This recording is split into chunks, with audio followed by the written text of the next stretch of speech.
Қайырлы күн достар. Бүгін біз Facebook'тегі парақшаны қалай ашу керектігін үйренетін боламыз.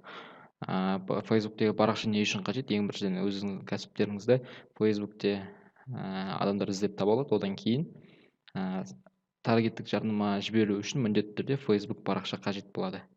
Facebook парақшаны ашып бастайық. Ең біріншіден міне басты беттен, осы жерден басты беттен создать батырмасын басамыз. Осы жерде страница деген батырма тұрады. Осы страницаны басамыз. Одан кейін осы екі бет шығады, яғни екі кнопкасы бар бет шығады. Бұл жерде компания или бренд, егер сізде бизнес болатын болса, компания или брендті таңдасаңыз болады. Таңдаймыз. Одан кейін өздеріңіздің компанияңыздың атын жазамыз.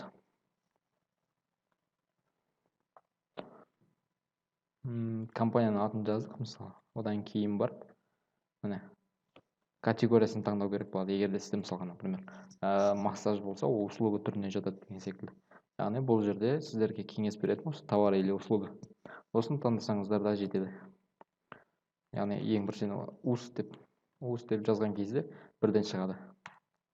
Товар немесе услуга, кейін продолжить батырмасын басамыз.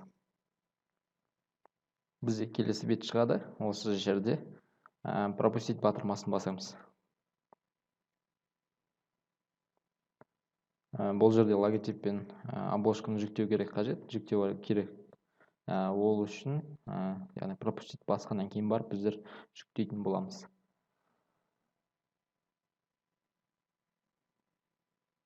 Міне бізде Facebook парақша ашылды. Одан кейін барып, мына жерге апарсақ, мышканы курсорды осы жерге апаратын болсақ, міне қолдың суреті шығады, және де осы жерден біз өзіміздің логотипімізді, компанияның логотипін жүктейтін боламыз. Жүктеген кезде міне алдын ала міндетті түрде рабочий столға немесе басқа жерге дайындап қою керек болады. Дайындап қою керек, яғни сіздің логотипіңізді. Одан кейін сол папкаға немесе жаңа рабочий столдан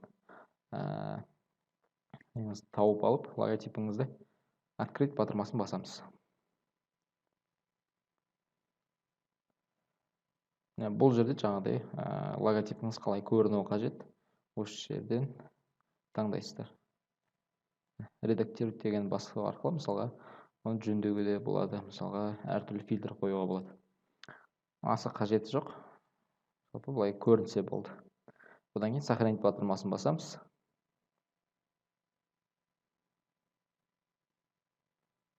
Міне, біз логотипті жүктедік. Логотипті жүктеп болдық.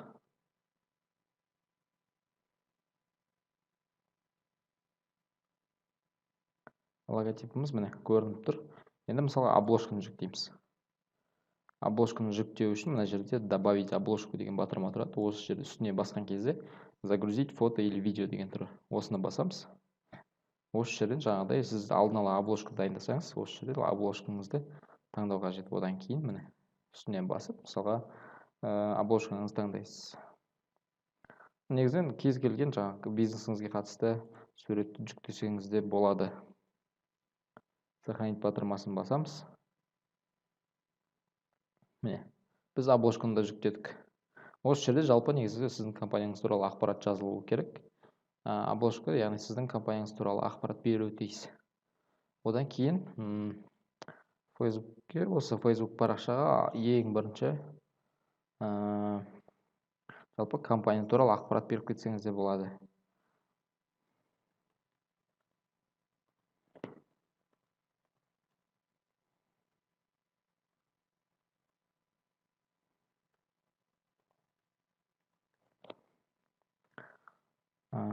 Ақпарат беріп кетсеңіз болады. Мына осы жерде текст жаздық, одан кейін мысалға фото немесе видеоны таңдаймыз.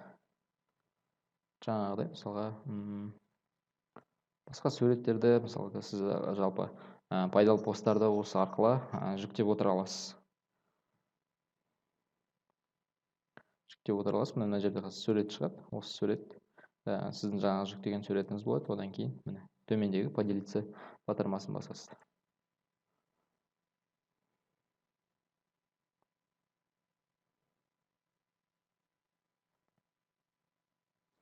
біздің жазған постымыз шықты. Енді осы Facebook парақшаны қалай ашу керектігі видео бітті. Алда осы Facebook'ке қатысты жарнама жіберуге қатысты әртүрлі видеолар шығады. Міндетті түрде каналға жазылып қойыңыз.